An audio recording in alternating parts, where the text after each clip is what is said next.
It's a theological world.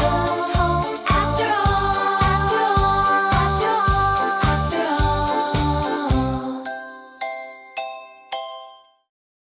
all. When God is displaced, sex and gender don't become neutral. They become sacred, a liturgy of self-making.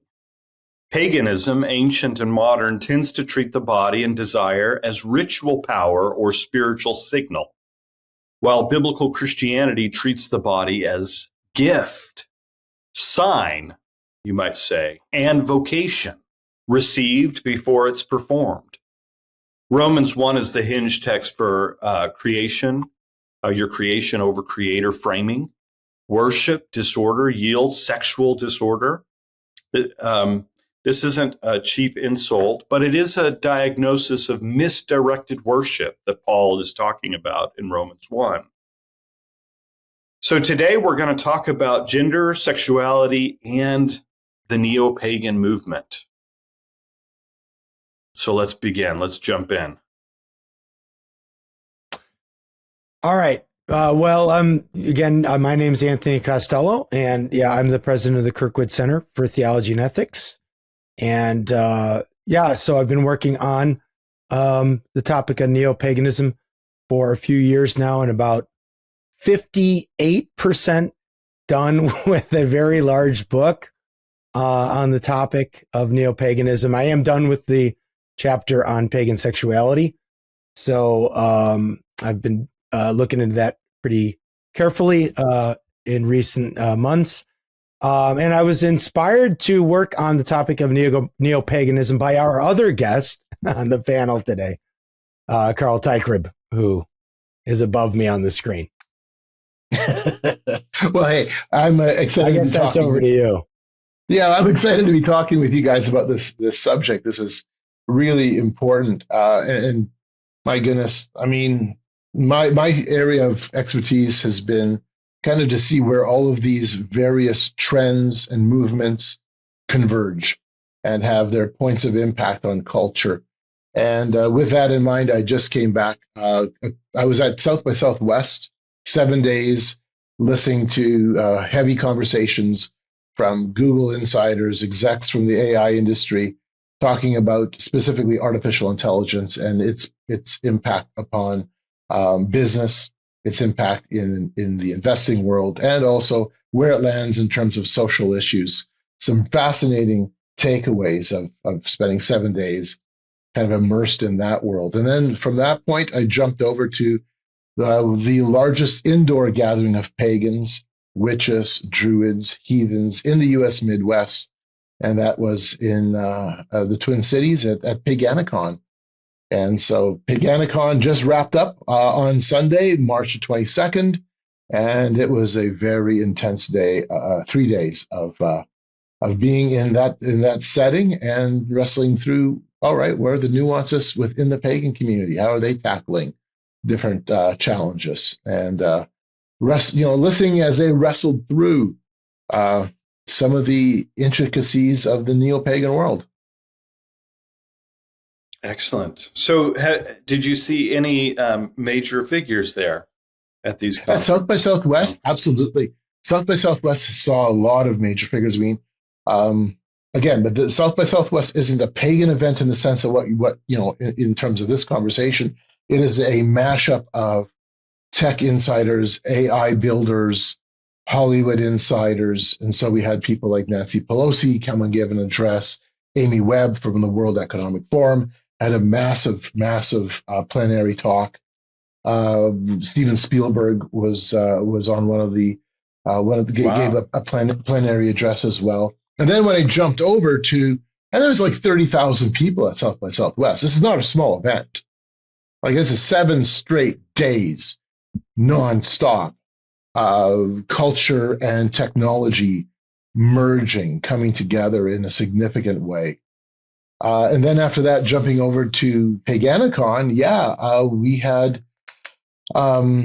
we had various well-known pagan authors and pagan lecturers, people running major pagan organizations like, all of a sudden her name escapes me, Fox, Selena Fox, who is like Fox. right Selena Fox. there Wow. in terms of having a huge role to play in the neo-pagan world, like huge, super big in that world. Yeah. Wow. So Carl, Yeah. on the, I want to, since we're doing this little deviation here on your travels, which are always so interesting, as you engage with the neo-pagan community specifically, but then also this other event, which is just filled with all these high-level operators, right? In the, what's it called? The South by Southwest. I never Yes. heard of this, but it's like, obviously it's a huge event, but like, okay, tech gurus, politicians. Yep. I mean, was it all people that we would classify as sort of leftists or liberals, or were there also, people that maybe we would think are more conservative in their politics or, in their social politics or something like that? That's a good question. So it's a real mix. It's absolutely a mix, but it's not just simply a mix of political perspectives, because I did run into people who were certainly on the Republican side, and then we had Nancy Pelosi as a speaker. It is absolutely a mix that way, because it's not about politics so much as it is about the trend of tech and culture. So there is a cultural component. You can go to workshops and concerts and comedy shows, all circling around what's happening in terms of the cultural component. Or you can go to workshops, and this is what I did. I had an innovation badge, so I was jumping into every AI workshop that I could possibly fit in during the course of the week, and some other associated workshops that fit within that context of global innovation. But it's not just about which side of the political aisle you're on. It's also nationalities. We were talking to people from Portugal, Brazil, Germany, Spain. I don't know how many nations were represented, but there was a lot. And I need to do some homework to see what the international representation was, but it was enormous. Now, did you get any sort of religious vibes there? Like what, predominantly people you interact with, atheists, materialists, religious in some sense? Were there, other Christians there? Interesting question. Didn't run into any Christians, but we did go to a workshop on decoding consciousness, psychedelics, and the mind beyond physicalism. And that was fascinating because the Christoph Koch with the Tiny Blue Dot Foundation, he really hit it home by saying, hey, materialism has failed us. Materialism has failed us. Physicalism has failed us in terms of trying to decode consciousness. We don't understand it. We have tried and we have failed. Materialism has failed us. Yep. We are not going to race towards religion because we don't really believe that. But we need to now examine the mystical, because maybe the mystical will give us some sense of what consciousness means and what it might be. So I thought that was very interesting, the shedding of the materialist physicalism perspective, and an admittance, a flat-out admittance that it has failed us. I mean, not just simply failed us, it has devastatedly failed to have a solid understanding of what consciousness is. So he's like, jettison it, we got to throw that away. We are only left with one course, and that is essentially mysticism. Yeah. I wonder if your friend Bernardo Kastrup was there, Joshua Farris. Yeah, sounds like something that'd be curious. He would be attending as well with his institute of idealism or whatever, quantum idealism. Yeah, I wonder if he was there. Sounds right up his alley. Certainly his non-theistic view of ultimate reality, his affinity or love for kind of mystical views. I wonder. You didn't see him, Carl, did you? There's 30,000 plus people. You can look it up. I'm sure there's a program that Carl has if you're interested. Yeah, that's a lot of people. What was the name of the? Is Jeez. that a physicist? Christoph? Was it Christoph Koch? Christoph Koch. Yeah, Koch. A physicist? Yeah. I think I've so. heard that name before. I think. Yeah, That's great that he was there. That's a really interesting that he affirmed that because a little over a year ago, it was Christoph Koch and David Chalmers got back together after their.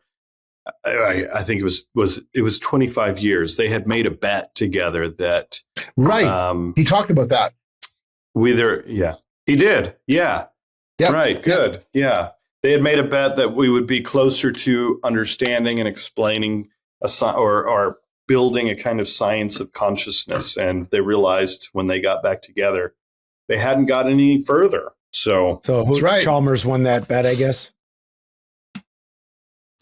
I think Chalmers was the one arguing that we won't get any further. Yeah, I think, and Koch was arguing the opposite. Yeah, so that's fascinating. That certainly ties into our previous episode, which, if the listeners haven't heard that, they should go back and listen. Mm-hmm. Right. Yeah, the episode on panpsychism, right, that we did. That's right. I think probably my biggest takeaway, and this was affirmed by a conversation I had from the University of Cincinnati, their AI lab, and that is the underlying thrust is not so much about what AI can do in terms of its utility, its productivity, the direction AI is going. The real question, the real conversation was how do we maintain our humanity and what is humanity? That was absolutely laced throughout the entire event. In fact, I went to a workshop. It was a large workshop on friendship. And in friendship and relationships. And I went to it because it didn't fit. This isn't a panel of Google executives, OpenAI executives. I've been to a few of those already during Southwest, but this one didn't seem to fit. So I had to go to it. And the bottom line was, and by the way, these are, for the most part, the people in the audience were, these are tech savvy people. These are your coders. These are your startups. Your innovators. And the big question was, or the conversation went around, it's kind of circulated around like this. We can't get dates anymore. We're almost giving up on the idea of actually finding a real mate. 50% at least of the US population who use AI, use it for therapy and emotional support. And we have to now find ways of actually building friendships. And so they talked a lot about how they host tech-free events. Put your phone away, keep your phone at home, come, and we're going to have real face-to-face human interactions and try to start from the very beginning and develop friendships. So when I had a conversation with the AI lab from the University of Cincinnati, the guy there, I was telling him, I said I was shocked by how much conversation there was, a longing. A deep conversation around how are we going to regain our humanity? How do we build human-to-human relationships? And he just looked at me and says, that's been the real conversation for the last 18 months in all the conferences that they've been going to. I'm like, oh, that's the real issue. Not whether ChatGPT is going to, hallucinate on me. Rather, the real question is false information. Right. The real question, the really cool question that's there is, and it's not just percolating, it's exploding behind the scene. And that is, how do we stay human? Please, I want a relationship. Please, I want to spend time with people. And this promise that AI is going to increase productivity has demonstrated itself to be the opposite. I am now overburdened because of the involvement of AI. And so we heard so many examples of how AI promised, and it does help in certain scenarios, but in others it was like, oh golly, it's increased my workload tremendously. Well, I wonder if this issue then of us losing our capacity to have human relations, given the advance of AI, bring us back around to the original topic for this podcast, which is on sexuality, human sex and sexuality. Yeah. So, We are talking about sex today, right? We are. I was trying to make a joke there, but that failed. What was the group? Salt and Pepper? Yes. Yeah, I think I was at it. I don't know. That was it. Yeah. Okay. It wasn't very well executed that time. Yeah. From AI. Well, I mean, it's funny, but it's not, because I was serious. To, yes. A friend of mine, and I think somebody that Joshua, Mirtu Gutta yesterday at school. Mm-hmm, and, he was reminded people are marrying their robots and their chatbots and stuff. And, we've, even there's been, I am aware, I've written one or two articles on this problem of AI induced suicides, where the relationship with the chatbot was of a romantic nature, right? There's a sort of now infamous case down in Florida, out of Florida, of a young man who was having a sort of a romantic affair with an AI chatbot and eventually shot himself. So, which is that, of course, is leading to all kinds of new legal precedents and lawsuits against companies and who's responsible and accountable for these deaths. I don't think it was the only one, too. So, I mean, it's the moral issue is huge. The moral question is enormous. So, in one of the workshops I was at, I've just got my notes in front of me. There's already been an AI human marriage in Japan. And approximately 15% of adults who now use AI are using it for romance and intimacy, because anyone can create their own fantasy via AI. So, I guess what happens if you marry your AI and all of a sudden the platform goes bankrupt? I don't know. What does AI divorce look like when all of a sudden, the platform gets the plug pulled on it? Yeah. Like, wow. Yeah. Wild. Yeah. What is it? Yeah, I guess this isn't. How mainstream do you think this is now, or is it just kind of a few cases here and there throughout the world? Well, when you hear stats common? like 15%, when you hear stats like 15% of adults are using AI for romance or intimacy, and that roughly 50% 50% of users are using it for emotional support or therapy, then it's like, oh, that's quite a bit. Yeah, that's quite a bit. Something's going on. So, Carl, to bring it back to the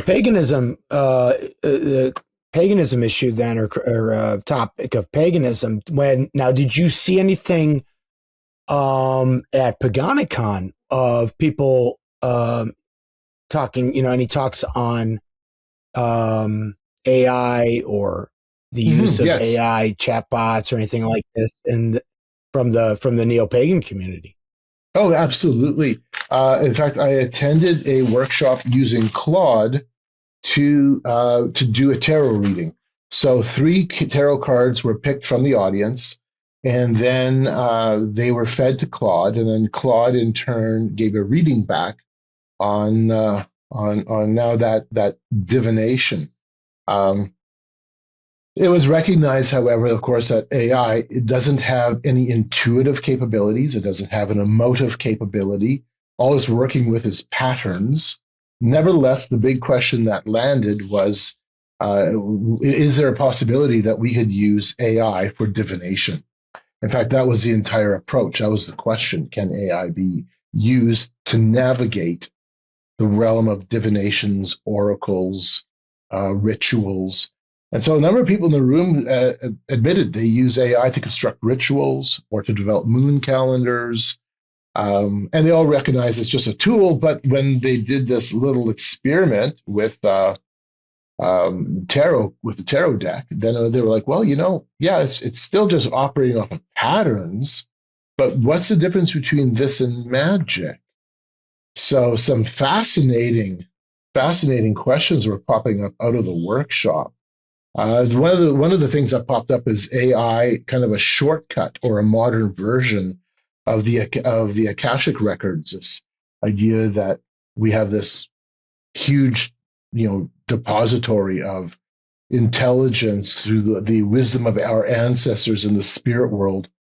That's kind of it's not physical, but it's all interconnected. This web of information and wisdom.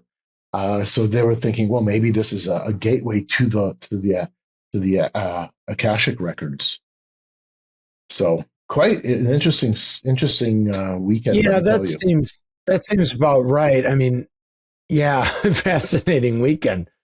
I mean, it seems about right. I mean, from my reading that, the virtual space of, the computer generated world has been treated as kind of a kind of ritual space for many years now. And I think in the pagan communities, a place to sort of conduct rituals, and that if one takes one's animism seriously and consistently, is itself in some way sacred, conscious, alive,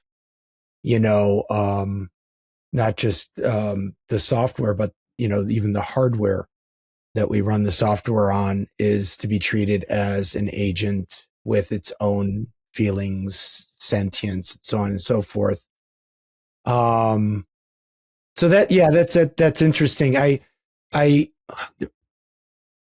With the AI, I think it's like you would extend your pagan worldview to include the information, I guess, as itself some kind of, a sentient or intelligent creature.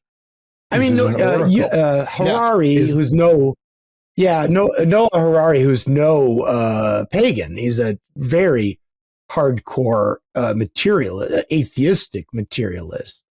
Still talks about AI in personhood language, right? And I think he's doing that more metaphorically. But I think a genuine pagan would rightly, by their own lights, by the lights of their own worldview, speak about AI in personal terms as an actual agent. Yeah, it was fascinating because there was a very strong recognition by the pagans in attendance that AI is only sending us an echo, doesn't produce original work. It's built on the work that's already been done by humans. So it's sending us an echo back to ourselves. And in a way, it acts as a mirror. And we then, by using it, are mirroring other people. And basically, it's a mirror of a mirror of a mirror. And one of the questions popped up, what does this mean regarding the transcendent? Who is a transcendent actor in artificial intelligence? Well, it's you. You are the transcendent actor. Yeah. And that sounds more consistent with something like what Crowley might say, right. Like the forces of nature are God, but, the true force of nature is man. Yeah, that's interesting. Because I was asking you whether or not there was any references to somebody like Michael York at the conference who wrote a book called Pagan Ethics, Springer publication.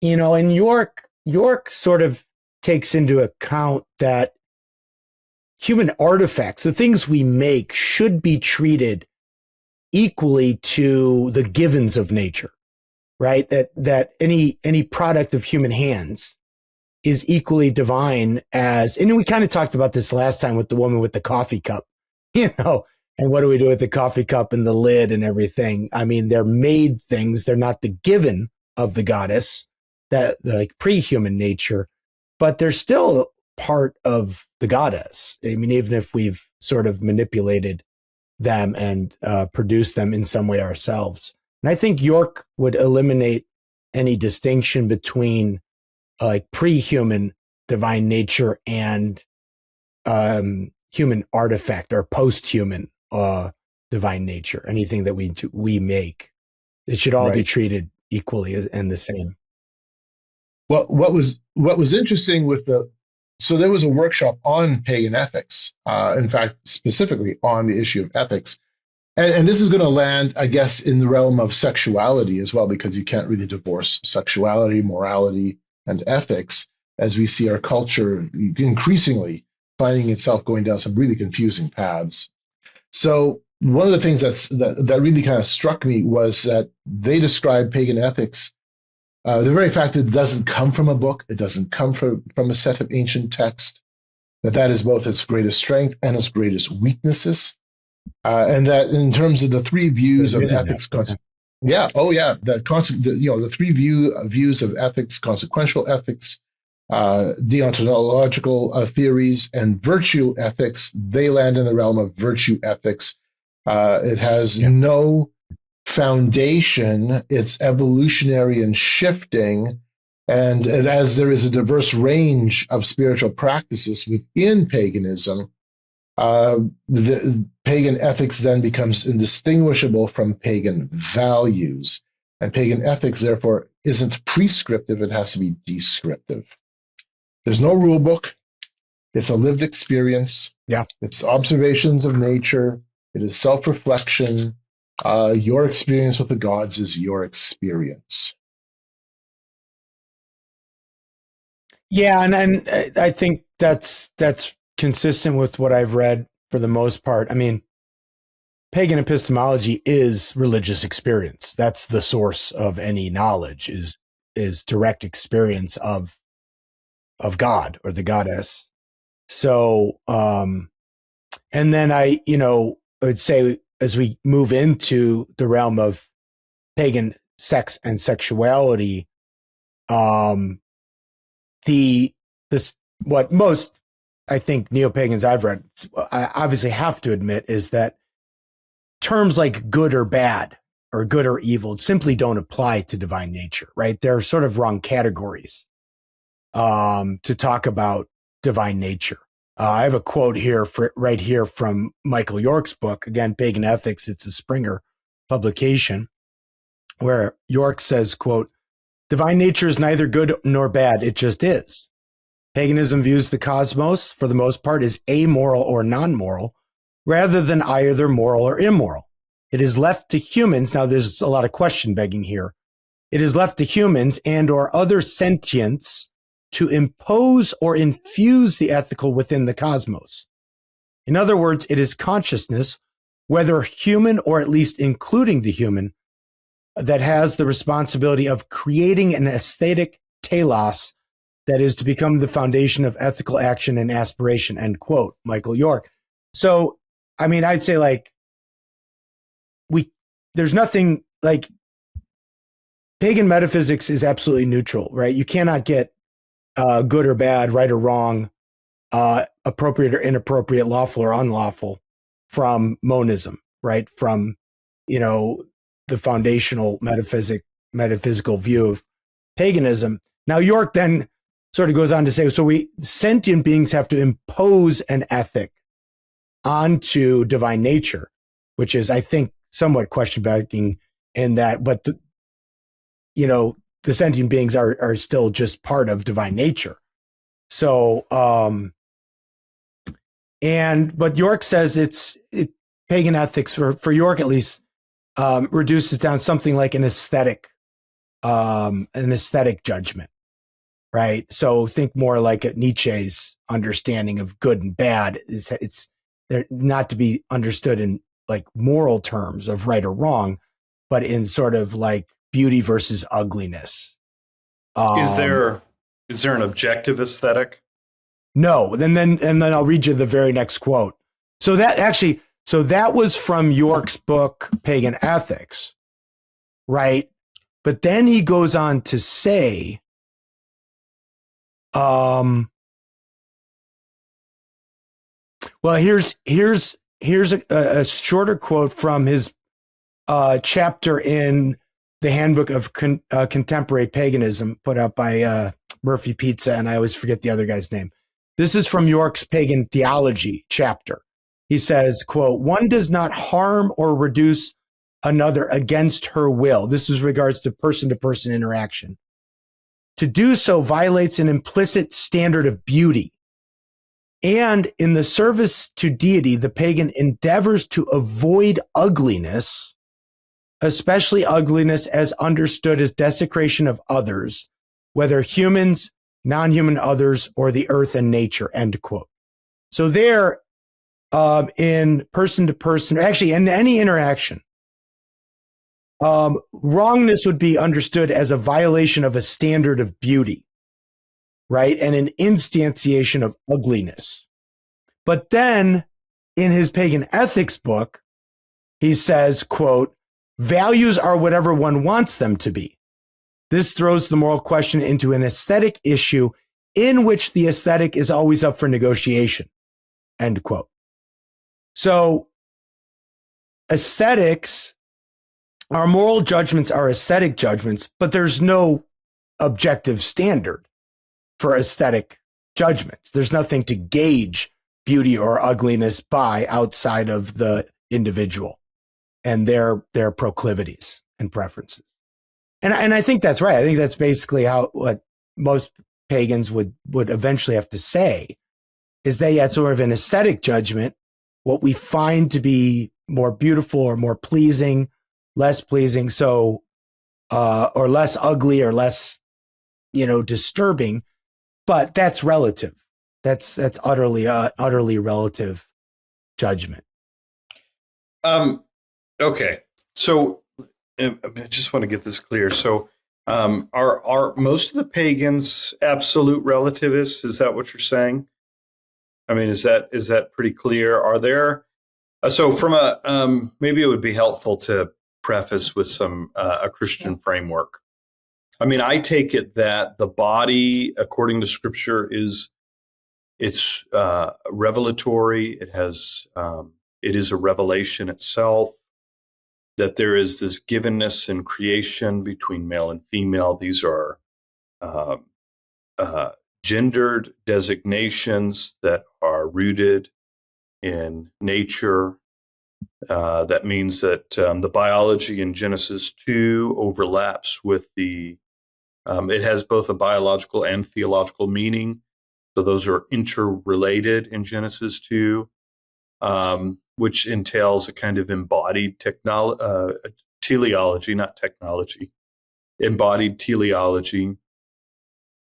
And the marriage itself is ontological. It's an ordered reality. It's ordered to union, kinship, and procreation in Genesis 2 and Matthew 19. So it serves as kind of foundational to our worldview. Does the pagan borrow from that or fit any of those categories in terms of how they're construing gender, sexuality, the body itself? Is it just an absolute kind of mishmash of relativism? Because if it is, that sounds kind of boring at one level. Like it seems to demystify and desacralize the body in a way that I don't know. I would hope they would have something more sophisticated to say, than that. But maybe it's just a mishmash of nonsense. Okay, so I've struggled to decipher. I have read books now by people who are considered pagan, like York or Emma Restel-Orr, and where one sentence says one thing and the very next sentence in the book contradicts the prior claim. So I think it gets very difficult for pagans, given that everything is equally sacred and holy, everything. I think there are certainly, like, when we talk about gender, like there's certainly a pagan affirmation of, in one sense, by some of, there's like two genders, because this is going to relate to sort of, the male and the female principle. And then you're going to get into rituals that celebrate that male and female principle, that it can get kind of gnarly and everything. But I don't know. Most of the reading I've done, it's very individual. It's very much related to, as Carl has said, the individual experience of nature, of themselves as part of divine nature. And the ethic has to be worked out in some kind of social contract. But I don't know that there's really any objective without a transcendent standard. Like a inspired text that can restrain or constrain experience or say something about individual experience of divine nature. I don't know how I haven't seen anybody really say that, oh yeah, there's an objective standard that we can live by and here's sort of what it is. I've never seen any articulation of that. I can tell you what I've seen personally, and I can tell you some of the conversations. So first of all, we have to understand that the Judeo-Christian ethic is one that has thousands of years of a lineage that extends thousands of years, all the way back to Moses, going back to the Genesis record, going back to creation, going back to Genesis 1. We see that there is a standard. We work within that standard. It's a revealed standard. Revealed standard, yes. Yeah, the neo-pagan world is new. It's a fresh religion. It's a retelling to some extent of an old religion, but for the most part, it is very new. We're talking 1940s, 1950s, really when we were seeing the emergence of what we would now consider neo-paganism. And so in the decades, and every decade you see a shift. Every decade there are new challenges for this movement. And one of the things that's fascinating is to see how it has hardline adopted the LGBTQ position. They have absorbed that very, very well. So there's always a lot of conversation around gender identity. I was in a workshop where we all had to go around, give our names, and then our pronouns. That was in fact, when I get my name tag, there was a whole series of add-on stickers for pronouns and all the various pronouns, because it's fluid. It's all in flux. It's in flux with the flavoring of the culture. And so in my interactions over the years, I have seen a real variety of relational, sexual kind of pressures and directions. When I go to Burning Man, and Burning Man is not neo-pagan in the sense of going to like a witchcraft event. It has a pagan context, there's no question, but it's not overtly, hey, hi, we're all Wiccans. You're not going to find that there. It's a mix of both secular and spiritual, the mythic and the material. Nevertheless, you've got famously the orgy dome, which has orgies. That's what it does. And you're going to encounter pretty much a camp for every fetish and fantasy and sexual flavoring that you want. And in fact, this is all at Burning Man? That's right, yes. And in fact, in 2024, one of our team members, when he was going through the gayborhood, because they have a section that has a lot of homosexual camps called the gayborhood, saw preteen children being paraded in lingerie. So you see, it's some nasty stuff. That said, there's also like a range of polyamory, and I've seen very similar types of settings at pagan events. I remember being at PantheaCon in 2020, and they had a hotel room set up for orgies. And so I walked by down that hall, because this is being held in a hotel convention center, with also including paying patrons who are not part of the pagan community.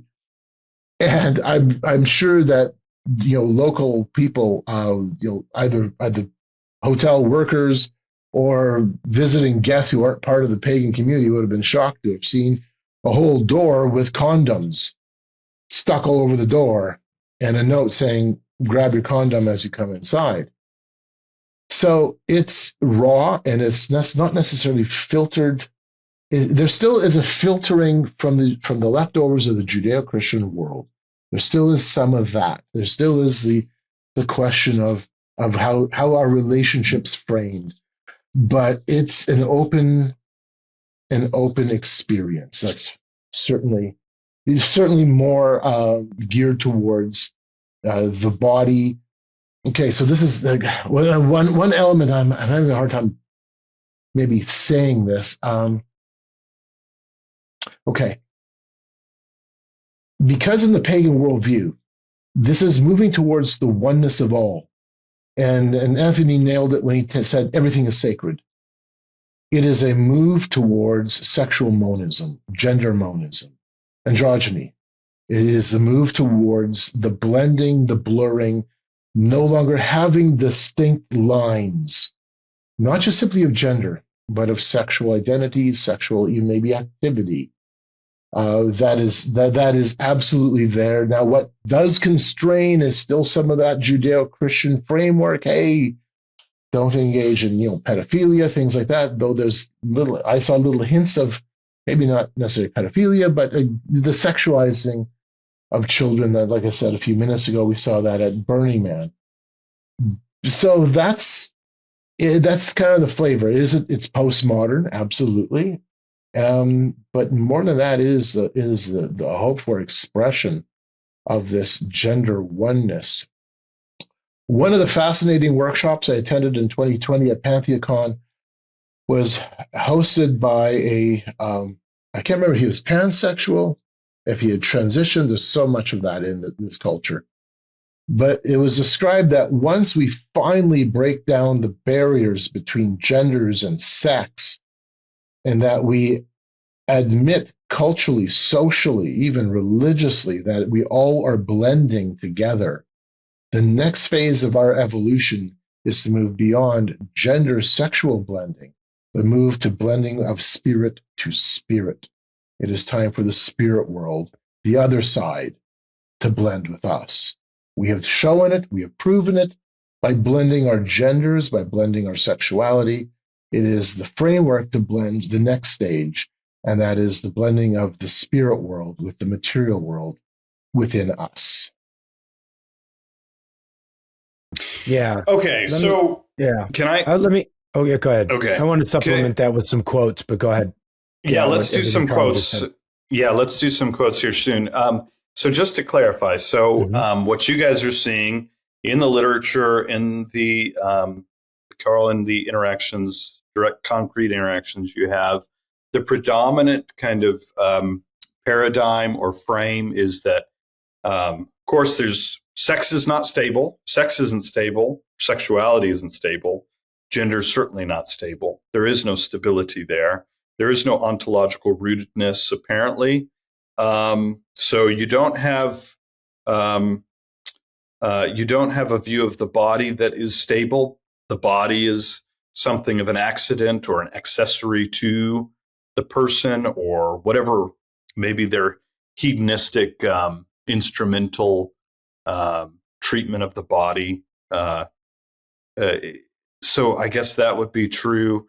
Bodily autonomy, this kind of parallels quite naturally with transhumanism. We want to have autonomy over our bodies.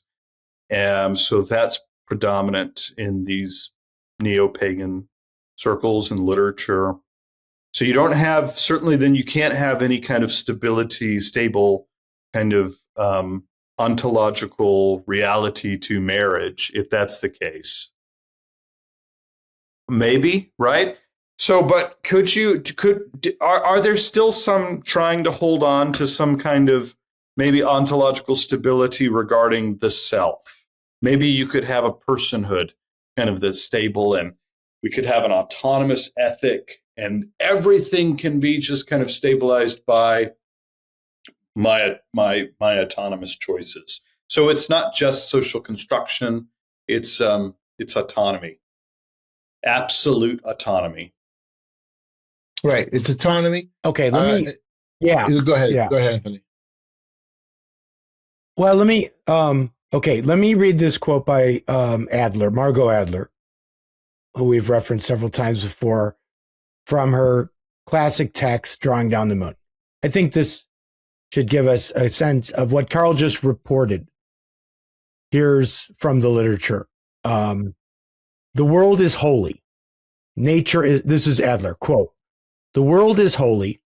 Nature is holy. The body is holy. Sexuality is holy. The mind is holy. The imagination is holy. You are holy. A spiritual path that is not stagnant ultimately leads one to the understanding of one own's divine nature. Thou art goddess, thou art God, end quote. So remember, you're already God or goddess. Now she's using gendered language there, but okay, you're already God or goddess. So how can anything that you do not is anything that you do is what God and goddesses do? And there's nothing then really, I mean, if you're God or you're goddess and all of nature is holy, then anything that human beings do is holy. Right? So, I mean, if we're consistent with that, I think what Carl's saying is like, the only thing I think that really constrains this is remnant Judeo-Christian sensibilities, that there is something outside of ourselves that is sort of like, that restrains us little gods, right? But if we can get out of that mindset that there is something transcendent to us, that could have power over us and a moral nature, then anything we do is not only natural, it's divine, right? Yeah. Yeah. Anything we do sexually is not natural to us, but we're gods. So it's natural to God to do X, Y, and Z sexual activity. Yeah. So, I mean, there's no boundaries here. Whatever boundaries there are, they would just seem to be arbitrary. Right. Right. The boundaries, arbitrary social conventions that are. Yeah. There are a certain amount of boundaries. There's still a certain amount of boundaries in the sense that the culture itself still contains some boundaries, and this is something that I think the Wiccan community, because it for the most part comes out of a Christian background, a Christian narrative. In fact, my goodness, one of the workshops, somebody had commented that paganism is nothing more than trauma healing for Christians.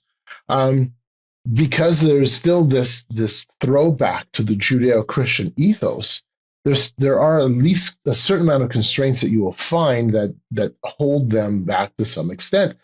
And I've met pagans who have, my goodness, who've been happily married and have remained true to their spouses, and they've completely fit within a traditional one man, one woman marriage completely, and they probably will never break that. Mm.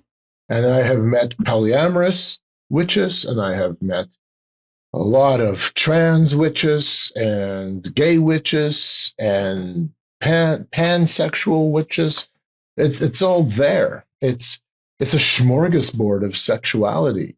Now, there is a recognition that there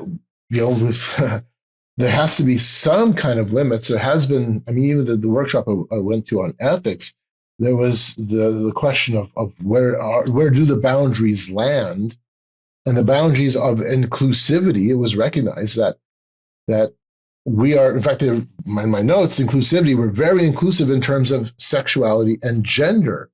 We include everybody, and yet at the same time, I know that if I would raise my hand in that workshop and I would have said, well, what about pedophiles? They would have gone, no. I'm pretty sure most of the people in that room would have gone, no, flat no.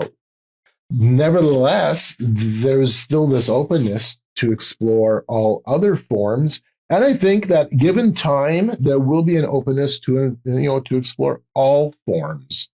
And I say that because if the neo-pagan role model is predominantly the role model of the ancient gods and goddesses, all you need to do is look back within the mythologies that built the ancient gods and goddesses world, Greco-Roman world, and it's loaded with incest, Yeah. and stuff you just don't want to see blow into our culture. Yeah. I just was reading something with, it was, gosh, it might have been in Clint Arnold's book, Powers of Darkness, where he recorded one of the ancient Roman historians describing the Bacchanalian festivals. And maybe it was, I don't know if it was Cicero or Livy, it was somebody like this, but where he describes the Bacchanalian as the whole point is just to unleash man from any restraint and do everything. Everything becomes sacred. So it could be sexual, it could be just criminal activity becomes sacred, trying to steal things from your neighbor. This sort of what Kant called the radikale Böse, right? The radical evil that just inverts everything. Crime becomes, interesting and good, and because it tantalizes us to try and, pull one over on our neighbor, right? You think of Sartre wrote about this, and Jean Genet and these French existentialists who saw like criminality as something to be pursued, right? So it wasn't even just in the sexual realm. So I don't think I think the reason the judgment when if you're in a pagan conference in Minnesota and they're like, oh yeah, well, pederasty, no, that's the boundary line. This would be like the emotivist object. It's just like, ew, pederasty. So it's an aesthetic judgment, I think. It doesn't, ew, ick, right? As we used to say in class. But that aesthetic judgment can change. It can change just as the sensibilities change, just as culture shifts over time. And I'll give you an example of somebody who I don't think was a pagan per se, but who wrote about this.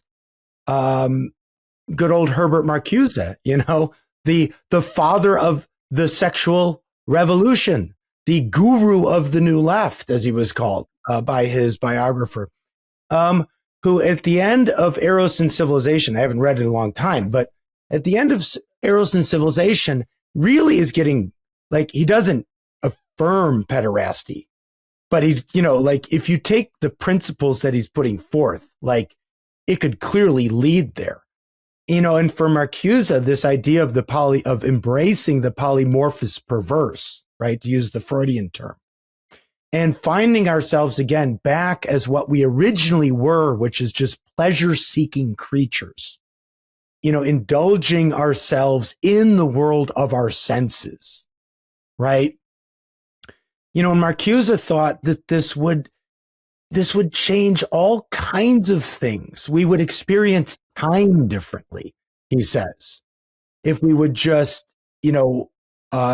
get rid of that, not just the capitalist, framework that is sort of external to man, but if we could get rid of the mechanism of guilt and shame that has been imposed on the human creature by the Judeo-Christian theistic tradition. If we could get rid of that internal mechanism that strikes us most in the realm of sexuality, that we've done something wrong sexually, right? If we could get rid of that, then we would be in this more natural state of just pursuing that which is pleasurable to us. And that's from a secularist. But I think what we'd also want to add in then for the pagan is the religious component, that sexual ecstasy is sort of a kind of experience that can be sort of unrivaled in the realm of experience.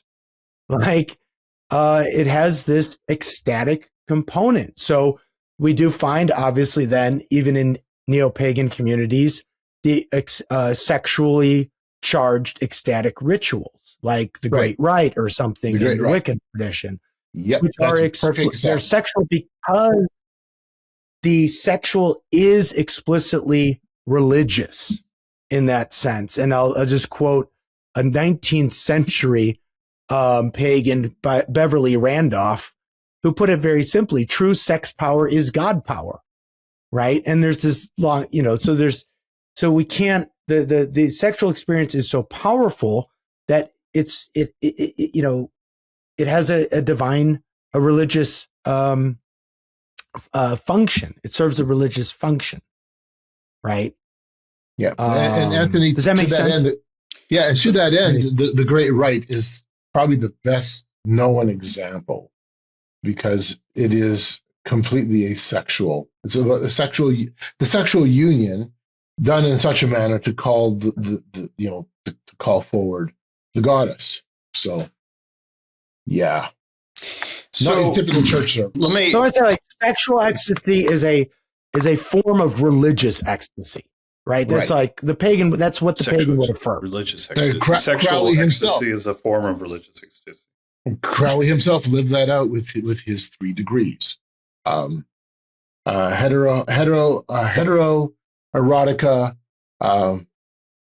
What was it? Oh, golly. Heterotica. Homo, and homo. Auto. There was something. I can't remember now. Homoerotica. Autoerotica. Auto. Yeah. So, okay. So I don't want to, I have a couple of questions for both of you. I'm thinking, I don't want to simplify this too much. So based on what you're saying, I just want to make sure I'm hearing it. So the neo-pagan movement regarding sex, gender, sexuality is radically individualistic. Everything is pretty radically plastic at the end of the day. It's radically egalitarian. It's radically hedonistic. Right? There is, if there is whatever leftovers there may be from traditional theistic perspectives on sexual ethics, it's just a leftover, really leftover social convention that there's no overriding reason why, there's no ontological reason why we couldn't, in principle, traverse those boundaries. There are no ontological boundaries, it sounds like. Is that correct? And if so, I have a couple questions about that because I want to kind of tease this out. Yeah, I want to think of some hypothetical alternatives. Here's another quote that I think is perfect to kind of partially answer that question. This is from a really good book by Stephen D. Smith called Pagan and Christians in the City, where he's talking about ancient Roman paganism. He says, quote, "In the Roman Empire, sexual morality reflected 2 broad premises. First, sexual fulfillment is not only natural and pleasurable and presumptively acceptable, it is also a kind of ecstatic religious performance. But second, sexual behavior and fulfillment are constrained by the city or by the demands of social and political life," end quote. So what you have is sexuality is pleasurable, so we should do it. It's presumed that pleasurable things are good to pursue. All right. It's religious. The ecstasy of, the gods have sex. The gods have sex, right? They have aphrodisiacs. They perform magic on each other, right? Right. So it's pleasurable, so it's worthy of pursuit. It's religious. It's a religious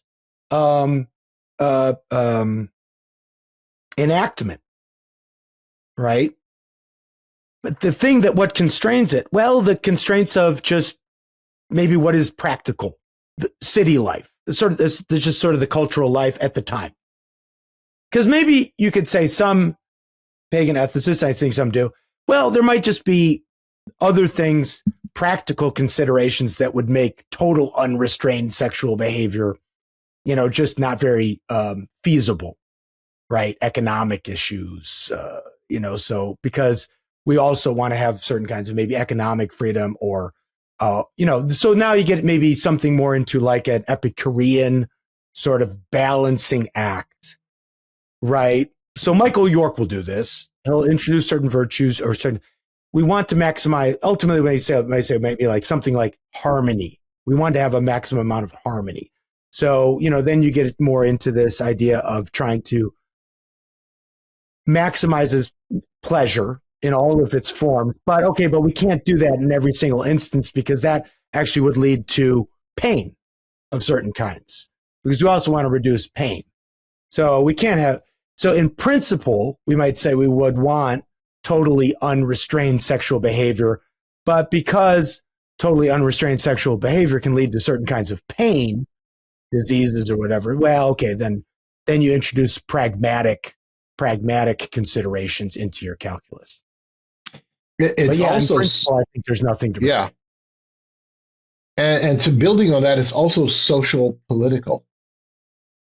It takes upon it the act of social justice, equity, all that plays into the battle now to try to bring down patriarchy, to enshrine the LGBT narrative within the political sphere, the social sphere. There is an absolute socio-political dynamic that goes with it, where you're breaking down barriers, because not just simply the sexual barriers, but now you want to be able to break down the political barriers that are in the way to pursue and uplift LGBTQ narratives. That's a big one. And so the event I was at, there was a fair amount of talk, just, the chatter. I don't know if I went to any workshops specifically, but just the chatter was, we're afraid of Donald Trump because he's going to now outlaw LGBTQ. And we have to now fight for our rights, fight for our values, and we have to do it at the level from the school board to the federal level. And there's also the sense of we have to deconstruct. I'm going to read you a real quick. This is from the workbook. This is one of the workshops. I didn't go to it. I went to a different one. But this was entitled Man Unmade, a Gender Alchemy Open Men's Ritual. And all gender, by the way, that was the title. An all gender inclusive spiritual alchemy ritual for those who identify as men, relate to the male experience under patriarchy, or who are comfortable in predominantly men's spaces. If you feel called to this ritual, you are welcome. During this ritual, we'll be confronting and releasing the rigid and often unconscious constraints of patriarchy that shape how we experience ourselves and the world as men. Through a guided, moving meditation, we will burn away the limiting construct of masculinity from our minds, nurture the growth of our authentic gender identities, and rise into a more authentic expression of ourselves beyond the gender binary. This ritual will follow an inclusive Wiccan structure without reliance on gender polarity or cis heteronormative language. I didn't go to it. I went to another one. Yeah. So they want to, like the BLM, they want to undermine patriarchy and heteronormative structures.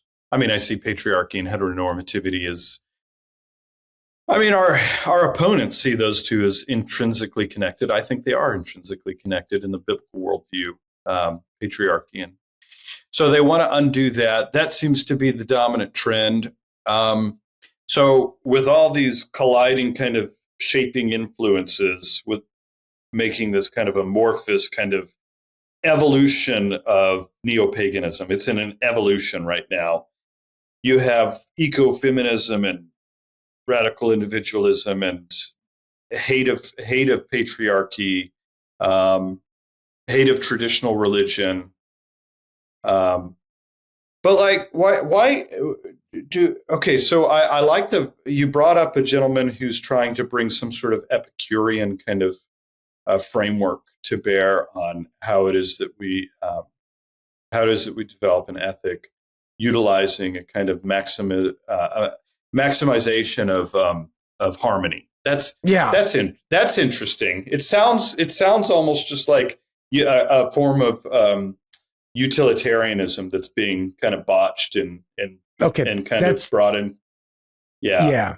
Let me. So, okay. Cause I want to reference the utilitarian piece, because I think that's where some neo-pagan authors are trying to go, with regards to the current, so I think what Carl read there out of that that manual, that 2026 Paganicon manual, right? Minnesota 2026 manual. Yeah. I would just say that can change. Oh yeah. That's where paganism is right now. I think that's when Stephen Smith talks about the constraints of the city, the demands of social and political life. Those are the current demands and the current form of the demands. But if you were to have the culture just change, paganism could change right along with it. You could have a very patriarchal paganism.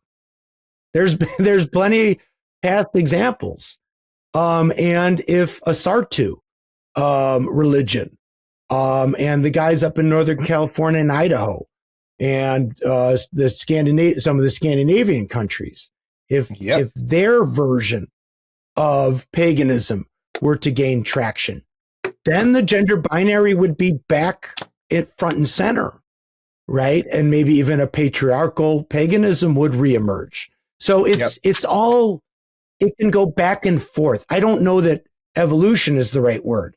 I'm just getting away from the idea of evolution completely these days, that anything is evolving. It's just which sort of emphasis of the goddess, of the one, is being emphasized currently, or in sort of like has hegemony in the cultural moment. Right. Yeah. And actually, so in the cultural moment, it's a feministic kind of, caring, nurturing mother goddess, but it doesn't have to be that way. Yeah. Right. In fact, that's really interesting, because in one of the talks, it was, the language of inclusivity is laced throughout the conversations. And then the question of the racist pagans came up. We're inclusive of everybody except the racist pagans. Yes. And it's arbitrary. Right. So, yeah. So, I point that out in the book extensively. I have several sections on ethno-paganism where I apply the pagan ethnic to the pagan ethic that some people like York and others are trying to put forward. And I'm like, but they're not applying that consistently to the ethno-pagan groups. Right.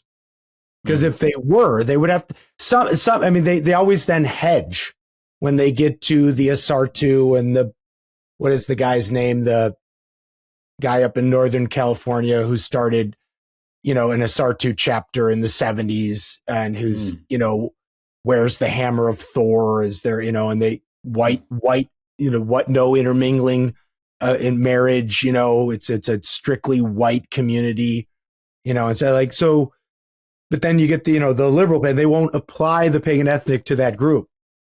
And say, which should embrace the diversity.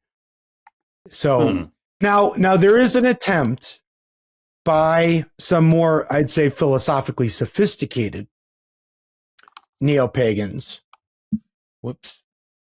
like Eric Steinhardt, who's an analytic philosopher of religion, who's written a book, Cambridge Elements book, called Contemporary Pagan Philosophy, who's adopting sort of a Platonic kind of idea. That's where I was going to go. I was about to go there. Yeah. Yes. You were. Okay. Yes. And Steinhardt's now adapting David Lewis's, and Joshua, you can help me out here, modal realism about possible worlds. Yeah. Right. Yeah. That all possible worlds are concrete. They're real in some sense. I don't understand David Lewis that well. I don't know if anybody does, but Steinhardt wants to use this to say all possible worlds are real, right? They're all real. So every entity that possibly exists does exist. Every being, that would include every god and goddess of pagan mythology. They're not just imaginations in the mind or works of fiction. In some world, they exist really as embodied gods, and they only exist weakly in this actual world, right? So Steinhardt has this expanded view of divine nature, right? Where divine nature is not just the earth, like that we live on, or even the universe that we're in. It's all possible universes, all possible worlds, is what divine nature is comprised of. That's a lot of it. That's a lot of things, right? That's all. That's an infinite number of entities, so long as that exist. Every being of mythology, every dwarf, elf, gnome. I mean, Sauron exists in some possible world, as does Aragorn, and so on and so forth. So it's a pretty expanded understanding of divine nature. Okay, so what Steinhardt will say is, and again, I think he just posits this, so I just put this forward, is that what the pagans should be interested in is enhancing the harmony that exists among all possible networks, natural networks. Okay. So it's kind of, maybe that's kind of an Epicurean kind of thing, is that beauty in this sense, the aesthetic goal in this sense would be the divine harmony. Balance is a word that it will maybe often be used here. The balance in nature, in divine nature, even in this expanded sense, is sort of like maybe the pagan, a goal of moral action, right? So we should want to maximize harmony and minimize disharmony or chaos in nature. Now, what he says though is that this would include though interactions that we might very well call, at face value, cruel, evil, barbaric, right? So because part of what balances nature is things like just predation, right? So he talks about the hawk and the squirrel, each having the right to exert their essence, right? Their essence of hawkness or of squirrelness. But that's going to lead to conflict, right? And ultimately, this conflict, the only thing that determines this conflict, which, as again, hopefully results in a maximization of divine harmony, is which being has more power at the end of the day. The hawk ultimately is more powerful than the squirrel, and thus the hawk gets what it deserves, because the hawk, being stronger, deserves the squirrel, deserves to devour the squirrel. So I think at the end of the day, though, like, even though he tries to couch this in language of beauty and harmony and minimizing ugliness, at the end of the day, what does decide in any interaction between a human persons or non-human persons of who gets to do what is who's got the most power. So practically speaking, that's what you're saying, what it would amount to. Practically speaking, any interaction, any moral interaction is going to end in that part of divine nature where power is more greatly concentrated just gets to do what it does. So I don't see how you avoid Thrasymachus's challenge to Socrates, for example. I think that, or Machiavellian realism. So I think I think the pagan has to at some point admit what I think Nietzsche did admit, that power is the ultimate determiner of any interaction between any sentient beings. And with regards to sexuality on this, and I hope we don't lose Carl, I do think pederasty and even rape are real problems for the pagan. I think rape is a real problem. Yeah. Well, yeah. I think at the end of the day, if you're consistent, I think rape is a serious issue for the pagan, because one pagan has the hedonic impulse to overpower another in a sexual act. What is to say that impulse should be restricted? Yes. Well, that's the question. Yeah. Okay. You're saying it's a problem in the sense that it's a coherence problem for their system. it's a coherence problem for this system. Right. It's Because a even if you defeater say to like, their well, system. how would you even know to say, like, well, maybe that introduces some chaos into the overall system, but how do you know? You would need to literally know everything about the overall system of divine nature in order to know which acts are harmony producing and which ones are harmony deterring. So I don't epistemically, that seems impossible. Yeah. Right. Yeah. Mm-hmm. So I think so. I think it's a real dilemma. The egregious acts, the ones that everybody agree kind of has that innate, these are just egregious, whether at the individual level of rape or at the corporate level of like a Holocaust.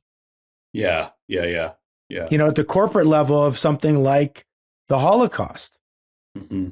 The Nazis were pagans, by and large, the leadership. If they felt that divine nature was more powerfully concentrated in the Aryan race, then so be it, right? I don't know how you really adjudicate that. Because how would we know that the killing of 6 million Jews did not in some way balance the overall matrix of the universe? Because York admits straight out in the book, there are no absolute good and evils on paganism. There's no intrinsic. That's what he says. That's explicit. Yeah. Explicit. He says there's no absolute goods and evil, good or evils. There's no good or evil. Absolutely. So what about like, okay, I think, what about Stoicism? Like Stoicism is a pagan system of thought, right? But you might say Stoicism has some kind of objective order. Now, most of the pagans that we're talking about, the kind of predominance with the various cultural forces around us in society right now are not inclined in this way. They're not developing a Stoic ethic. But couldn't we say that, isn't Stoicism a form of paganism? Couldn't we say, yeah, Stoics, maybe in theory and principle, they could have an ordering logos, a rationality, maybe a set of moral principles that are just necessary by nature. So maybe you could still affirm a kind of rich, kind of heteronormative ground for sexual ethics, or you could affirm kind of a strict ontological binary of male and female as just part and parcel of nature. I think one could. I don't know enough about Stoicism, although I have read all of Clement of Alexandria's works, and he's considered the first sort of great synthesizer of Stoicism and Christianity. And I've read a little bit from Sharples on Stoicism, but I don't know that the Stoics ever worked out this problem of this dual aspect problem of nature, that nature is at one and the same time. I mean, there's no sense of sin, fall, or privation. Right. I don't think, right? Because this is the issue, is like, there's no fall from grace. There's no way things are supposed to be, but are not. So I don't know that the Stoics, maybe they do, but I don't think they have a doctrine of privation. I don't know if Stoics, Epictetus, or any really worked out this problem of these dual aspects of the one nature.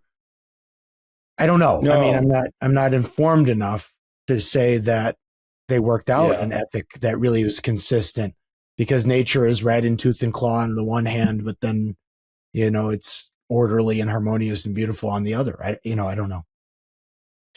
Yeah.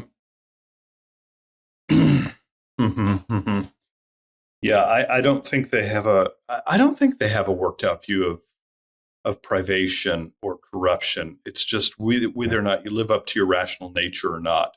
You live,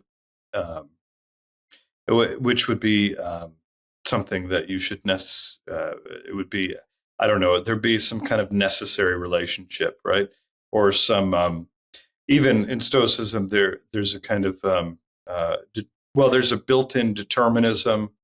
And because you do have these more rational paganisms. I mean, if you think of, I think some of us say, oh, it's going to be great when paganism comes back because we'll all be reading Aristotle and Epictetus and everything. But it's like, I think we got to be careful there because these are the literary works that have remained. And I don't know that they really match up to the way the average pagan culture was living, right? And even there, Aristotle was, thought slavery was natural to man, right? So, it'd be great, to take a certain. There can be, because you think maybe Spinoza as an early modern example of a kind of a pagan with certainly more rational and erred towards behavioral temperance and certain kinds of modesty, temperance, and things like this. And I'm not saying that couldn't happen. Yeah, it's certainly not the kind of paganism I think we're going into, though. But what was pagan life at the popular level in ancient times? I think, it's not. It's more like what we're seeing today than, Aristotle or Epictetus or whatever. This is an area I'd like to pursue a little bit more. The Stoicism does seem to be coming back, and I think it is popularity and gaining ground amongst Christians and non-Christians. Yeah. So, part of me was just thinking out loud about, well, maybe they could have an objectivist moral ethic, and they could have a kind of fixed kind of biological binary that is necessary to our natures. So they could have some kind of procreative ethic that is rooted in nature, that those boundaries should serve as kind of just natural boundaries without having to go the kind of Islamic or Judeo-Christian route. Or even I don't want to exclude the theistic Hindus, because I think they affirm a moral objectivism. There are other critiques we can make of their system, but I think they affirm a kind of moral objectivism. So I don't see. I just wonder why maybe you couldn't go that route. But in our society, as it's developing and as the new paganism is growing, it seems like that's not the direction that the majority culture is going. With our kind of radical egalitarianism, radical individualism, hedonism, et cetera, et cetera. It's not going the Stoic direction. Although there are... Well, that's because the Logos any kind of Logos doctrine has been under attack in the West for how long? Okay. Yeah. Right. So, culturally, everything's been anti-Logos, whether it's the immanent Logos or, divine Logos. That's a good point. Yeah. Yeah. And I think mainly because of, I still would bring that back to nominalism, but here's a quote by Graham Harvey, who's has written a lot on animism, contemporary defender of animism. This isn't the best. I have another one somewhere, but let me read this on the do no harm thing, the Wiccan read. Very problematic. So when I think pagan authors are trying to be consistent, they realize that falls apart quite quickly. Harvey says, quote, this is from his book, Contemporary Paganism, page 77. Quote, in paganism, and particularly in goddess spirituality, models of divinity, the meaning of life and religion are worked out in everyday life. Birth, menstruation, eating, drinking, making love, getting angry, being hurt, growing older and growing old, learning, making, breaking, working, forgetting, remembering, and inventing, these and all other aspects of people's ordinary lives are not divorced from the lives of other than human people, however exalted they might be. The feminist goddess does not always manifest herself as caring, nurturing, or nice. She is also the dark goddess, death giver and life taker. If life is a web, the goddess is the spider, a predator as well as a mother. End quote. So it's like, do no harm, but we're predators too. We are predators. The mother goddess is a predator at times. She does harm. She takes life. She's red in tooth and claw. So are we. We're part of that. So it's like do no harm really should be modified to say do no harm. How would you even modify that? Do no harm sometimes and do harm other times because it's natural to you to do harm. And that's where I think Steinhardt was trying to say, like, yeah, we kind of have to admit into our ethic that we actually need to do harm sometimes and be okay with that. We need to hurt things sometimes. And that's okay. The hawk has to eat the squirrel. You know, you may, and I tell you, there's a couple, I didn't pull some of these quotes, but there are some quotes. I think it's in Restall Orr's book where she gets close to kind of saying like, yeah, some people just are naturally sexually very aggressive. And that's natural. And that's natural. Some people just are domestically violent and you have to sort of release the spirits of anger. Somehow you got to release the spirit of anger and violence. So we want to hear that person's story as we to try and understand why they unleashed the spirits of anger in them. But you don't want to be judgmental about the release of the spirit of anger. Because it's not bad. It's bad's not a category that we can really use. Bad would imply a standard. So I was just like, So this releasing idea, this is the kind of the ritualistic side of it. This is an example of ritualism, right? That's kind of permeating this practice. Well, yeah, and then this when you releasing read the is a kind of ritual. Yeah, the releasing of the divine energies, right? Yeah. But not all divine energies are uncreated equal. I don't even know how to say that. Are uncreated equal. Uncreated equal. Yes. That sounds, I was almost Chestertonian. I like that. Yeah. The absorption of energy. This view of sexuality or sexual practice and liturgies, ritualistic sexual practice as religious expression or religious manifestation is really rooted in the immanent principle. Once again, the sacred is inside nature and inside of me, not above it, right? So this immanentism is seems to be coming out, what you're saying. And if that's right, certainly there's no teleology as we have in theism. I don't think you have teleology. But I got to say, I mean, to some extent, this is really interesting and we got to understand it. We got to engage this stuff. We got to get ahead of it. We got to show why this is so implausible. But as I'm listening to you, especially in this context about sex, the pagan ethic strikes me as, when you get down to it, you don't have a transcendent framework. That's what you keep harping, that you keep going back to, Anthony. You don't have a transcendent framework to make sense of the immanent, because the sacred is inside of the immanent and inside of you. There's nothing above it, so there's nothing informing it, I guess, something like that. As respect to sexuality as ritual or religious ritual, it's bereft of any sort of content that provides a kind of meaningful framework for it. We are literally in the dark of the cave, kind of groping our ways and just making it up as we go along. I mean, that's a really simplistic way to put it. But at one level, I want to say my militant apologetic side is wanting to come out here and say, no, we just need to destroy this system. This is just radically awful.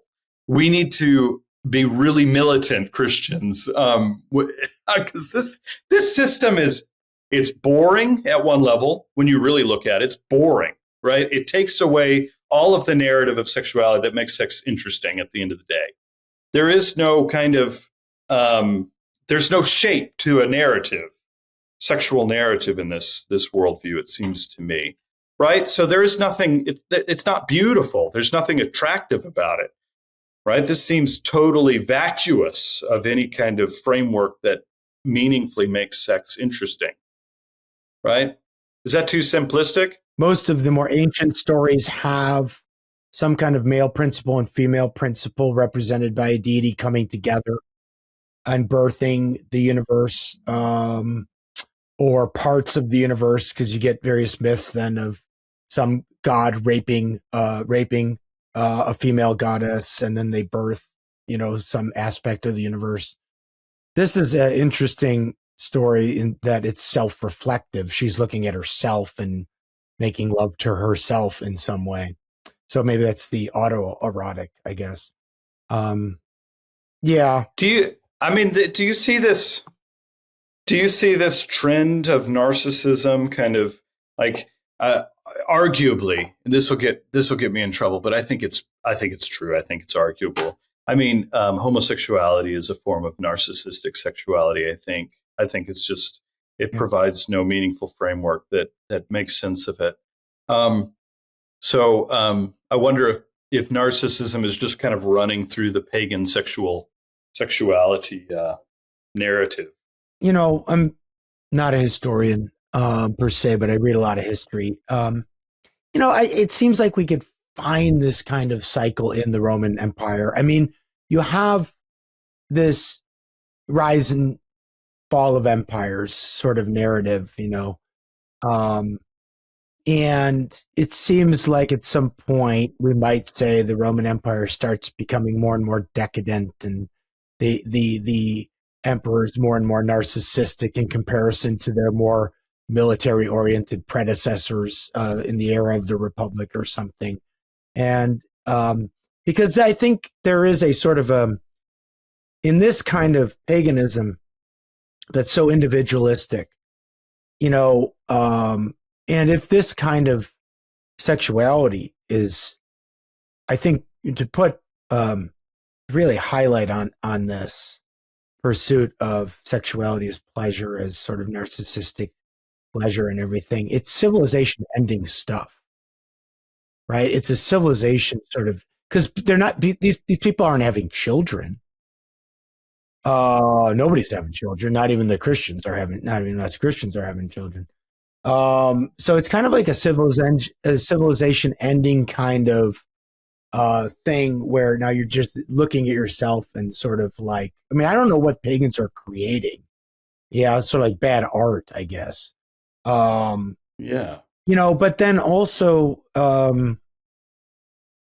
I'd say children are really become victims quickly in this kind of culture, right? I think we need to point this out. Josh, you mentioned kind of your apologetic, you want to just tear the things down. I mean, this is, I think, where our righteous indignation as Christians has to rise up, because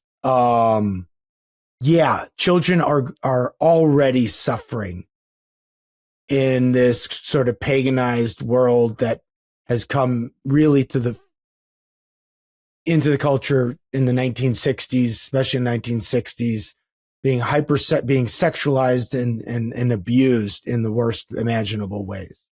And I think we do. I mean, we've been talking sort of very academically about it up to this point. But I feel like if you're a Christian man and your blood doesn't start to boil at the kind of sexualization of children that is part and parcel of this, or can be at least, and I think in certain very particular ways is part and parcel of this pagan worldview, then there's something wrong with your moral compass. There's been a growing interest, especially among women, in new fantasy literature and books.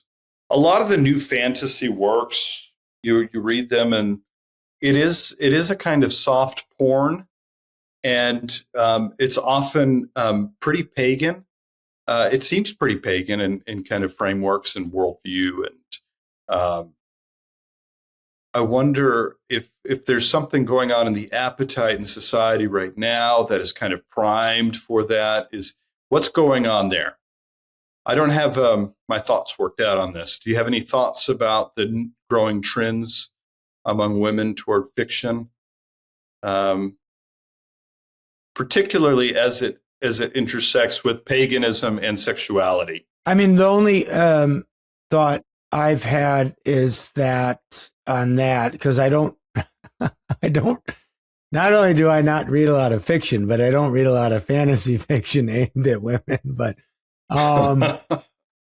I'm familiar with, given the research for the book, with what was a pretty targeted project by people who were interested in witchcraft, Wicca, and so on and so forth in the 80s, 90s, and 2000s to target young girls, teenage girls, right? So there's a history of this. There's a chapter on it actually in the Handbook of Contemporary Paganism, and this was like this rise of, with like, marketing witchcraft and Wicca to especially teenage girls through movies like The Craft or even TV sitcoms like Charmed or Buffy the Vampire Slayer and things like this. And then there was obviously a lot more literature of the same type. The All Trilogy Soul by Deborah Harkness, and just all kinds of books and literature aimed at trying to kind of draw girls, maybe like adolescent and, teenage girls into the world of especially witchcraft and Wicca. I don't know how much of an erotic component there is there. I think it's certainly sexualized. I mean, Buffy the Vampire Slayer is, I guess, I never saw the show, but it's probably some kind of, hot athletic chick, so maybe that's what you're supposed to look like or something. And she's probably got good looking boyfriends or everything. I don't know. But, or maybe like those, what was it? Twilight series, there's like the sexy vampires now. Yes. And everything. So maybe that's related, or an earlier iteration of what you're talking about that has now taken on, more elaborate form or something. But that's all I'm aware of is, and I would say like that that was specifically marketed to women, young women coming of age as a sort of a way for them to be empowered as women, and probably to explore their sexuality. Yeah. So, I mean, maybe that's all I would know about that. But now we've lost Carl, so I don't know. We've lost Carl. Yeah, that's interesting. Yeah. So it's plausible that there's something intentional here, that the marketing is intentional, and it feeds into where the culture is right now, where women are in this culture. I mean, the joke is, it's growing, it's picking up. There's all these. It's just a whole new phenomena of all these book clubs that you can become a part of, especially attractive to women who are attracted to this fantasy world, these fantasy stories. Some of them are really well written and things. I'm not saying it's all bad for sure, but the joke is that there's so much sexual material in it, and some of it's more subtle. The joke is, from the guys, it's like porn for women. It's porn for women. Yeah. But I think there's probably a deeper truth there than most are kind of letting on to. It's not like the sexual stuff from the 80s. Remember, what were those 80s books that the grandmas used to read? Oh, with the guy on the front. Fabio. Yeah, the guy. Fabios and stuff like that. Yeah. Those cheap romances. Yeah, cheap romance, right. Trashy romance novels. There may be something here to explore or research down the line. I was just curious if you guys had any thoughts. Well, so where should we go from here? We should probably bring, at least at some He's point, cooling bring down some his systematic device. thoughts. So I don't know if you want to wait for him to come back on, and then we can wrap up. Yeah, we got to wait for him to get the conclusion at least, right? Yeah. Well, I thought what he just said was a good conclusion. Carl's conclusion to wrap actually everything could. up. Yeah. Tradition at this point. I mean, I feel like I've said the main things about pagan. Let me read one more quote. Great. Let me read one more quote. This is by a famous classicist by the name of Peter Brown. Can't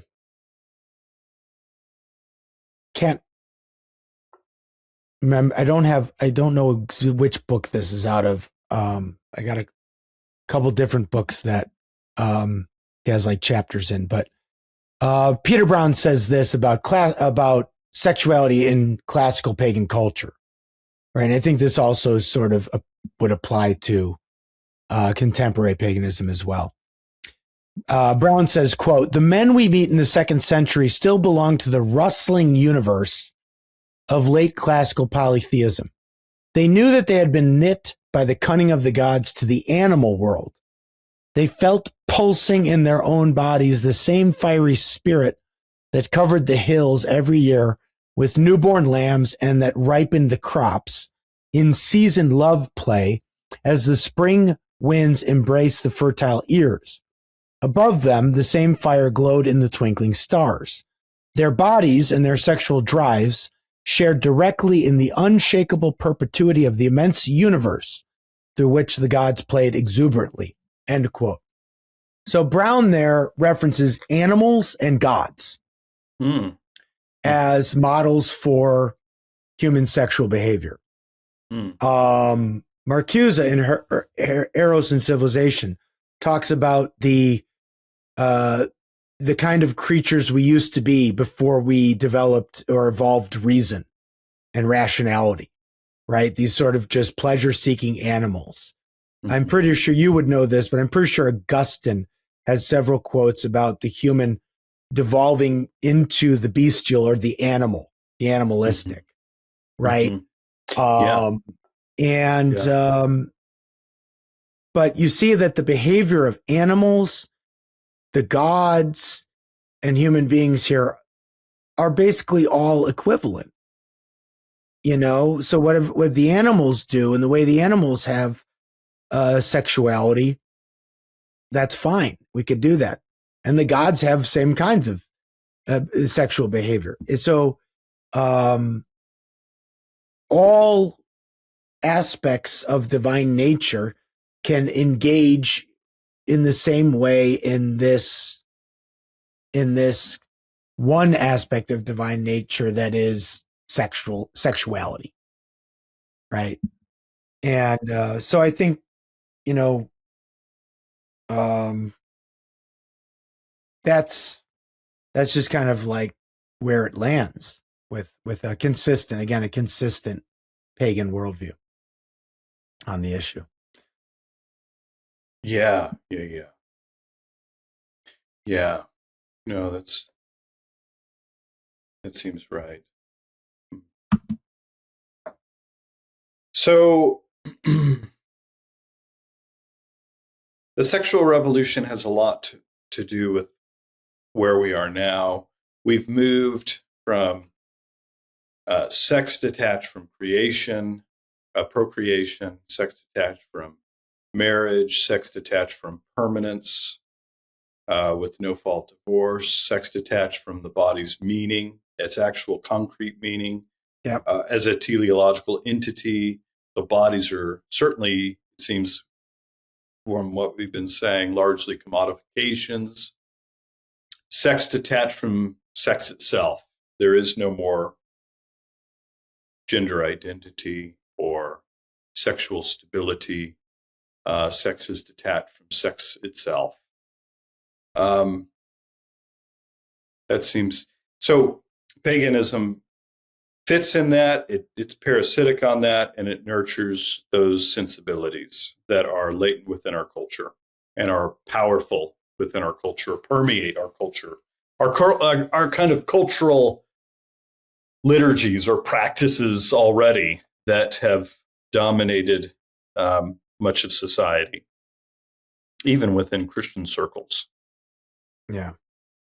Is that fair? Yeah. Yeah, I think so. Carl, you're back. Carl, Joshua had asked the question about these female fantasy novels that women are reading. And I sort of gave a brief history of, this sort of marketed in, the late 80s, 90s, and early 2000s, this marketing, especially to young girls, teenage girls, the world of witchcraft, right? That we saw with maybe movies like The Craft, or even TV shows like Charmed, or Buffy the Vampire Slayer, or whatever. And how that was certainly, I think, aimed at women specifically, and young women specifically. And I'm sure there was sort of an erotic component to that. But did you have any other insights into this world of women's literature? No, I don't. Not necessarily. I mean, besides the obvious that there's a... You don't have a Connex up in Manitoba, Canada, full of... No. You don't have a Connex up in the woods of Manitoba filled with female fantasy literature? Can't say that I do. I mean, I do joke a little bit when I teach my class on secular trends, because we end up landing in literature. And I always ask the question, why is it when you go to a Christian bookstore, however few are actually left, that the biggest section seems to be Amish romance? I am saying it facetiously, but at the same time, it's real. I mean, that seems to be kind of where we land. But I don't have anything particular I can say about it, except for the fact that we have a culture that is, already kind of primed for it. And when you take a look at television programming or literature aimed specifically towards young women, it's part of what I think Partridge would have called the occulturing of civilization, where you have this element of esoterica landing within the cultural milieu in such a way that it just simply informs it. It builds on it. It adds into it.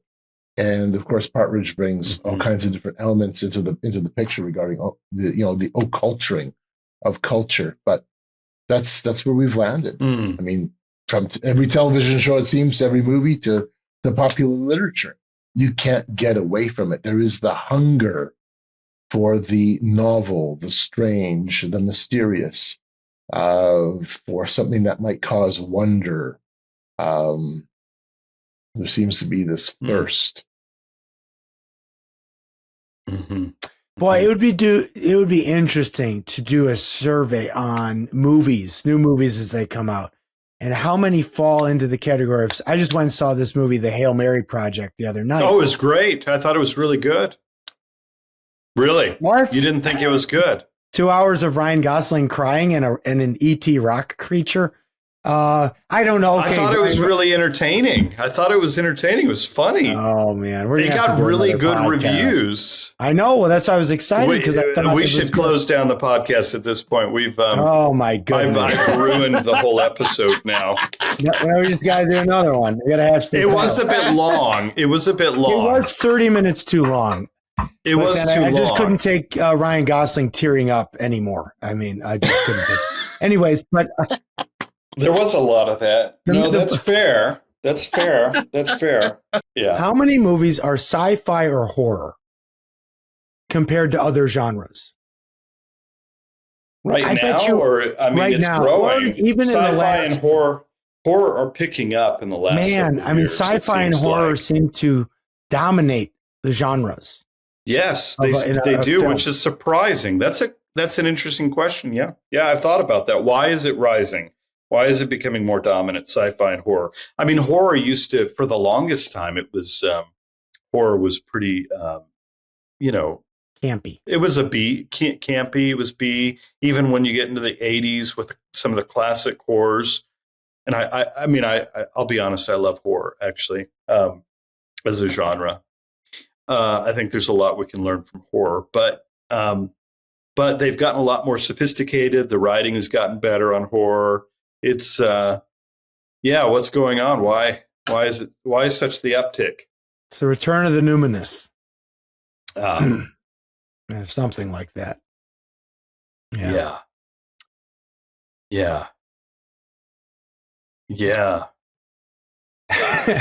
Okay. Which I didn't think I think that was one of the failures of the Hail Mary project. Like, really, the numinous is a little rock creature that fits, it's like it started off like maybe this could be like 2001 and you're going to have something rather mystical there, but just totally fell apart. But anyways, we don't want to go back to that. Something I think I'm going to reiterate what I said a few minutes back on the issue of Romans chapter 1, because I think ultimately that's where it lands. Because it is the critique of our time. And that is, we have said that to know to the transcendent God, even though the natural world screams knowledge of who this God is, we have said no to the transcendent God, instead worshiping and serve the creation. And with that comes a sexual revolution, and we have watched it walking forward, lockstep, since the 1960s, and we're in the midst of this. And I think if we want to begin to right the ship, to turn the course, probably one of the most important things we need to do is, as Christians, acknowledge that this correlation is being lived out in real time. And it should compel us, even as Christians, to say our first love should be back to the Father. That's a good word. Yeah. I think we can end there. Let's end there, and we'll do it again next time.